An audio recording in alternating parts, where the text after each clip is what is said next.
Muling nangangamba mga taga-Nauhan, Oriental Mindoro habang palapit ang bagyong Opong. Kahit kasi may halos 40 silang flood control project, ang bayan pa rin nila ang pinakabahain sa probinsya.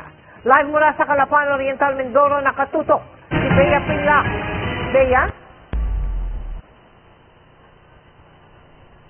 Nelson ay pero sawana sa buhay na lubog sa baha ang residente ng Oriental Mindoro na nakausap natin. Ang isang barangay sa bayan ng Nauhan, daing na kahit may ilang flood control project, hindi pa rin daw sapat para maibsan ang baha sa lugar. Aligagana si Nanay Flora sa pag-angat ng mga gamit sa bahay ng abutan ko sa Nauhan, Oriental Mindoro kanina. Bukas kasi inaasahang mananalasa ng bagyong Opong sa lugar at pinangangambahan niyang maulit ang pagpasok ng baha sa kanilang bahay. Sana ihawag na po rin pamingat ng tubig na ganyan. Kaso may padating na naman itong bagyo.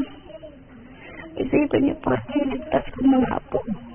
Ano po yan. Kasi pag nagkataon, matutulog na naman aniya ang mga apo niya sa mesa imbis na sa kama para hindi abuti ng taas ng baha. Siyempre, sakit talaga po. Kung nangangamba po ako talaga, kung baka sa tataas pa, isang paghahalin ka kung mga bata.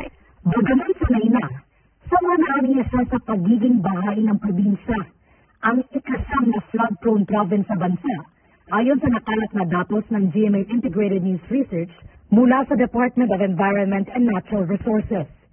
Pinakabahain naman sa probinsya ang Nauhan, na tila kabalintunaan lalo't narito ang 37 sa halos 140 flood control projects sa probinsya.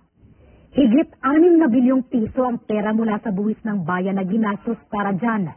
Kaya lalong masakit para sa mga tulad ni Nanay Flora na paulit-ulit nagtitiis sa baha. Hirap talaga po pag binabaha.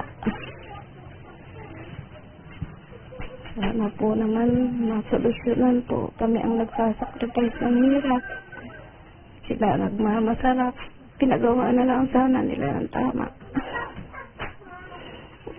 Basta hindi na maghirap ang mga tao na binabaha. May 2 natapos ng flood control project sa Barangay Pinagsabangan 2 sa Nauhan ayon sa sumbong ng Pangulo website. Sa bilang ng barangay, may 2 pang nadagdag pero ginagawa pa rin ang isa. Gumagana naman ang iba, pero kulang pa. Nangyari lang siguro talaga na sa malakas ng tubig ay maraming pambutas yan. Kulang pa talaga po yung flood control na yan. Ang isa sa mga dike, ilang kilometro lang ang haba.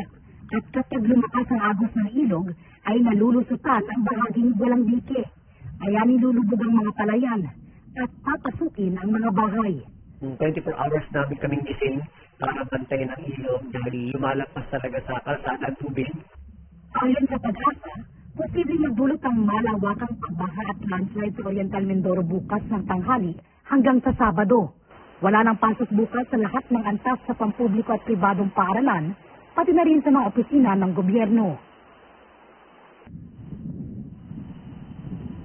Nelson, ngayon hindi muna pwedeng pumalaot ang anumang sasakyang pandagat dito sa Oriental Mindoro. Kaya wala munang biyahe papunta at paalis dito ng Calapan. Yan muna ang latest mula rito sa Oriental Mindoro. Balik sa iyo, Mel. Maraming salamat sa iyo, Bea Pinla.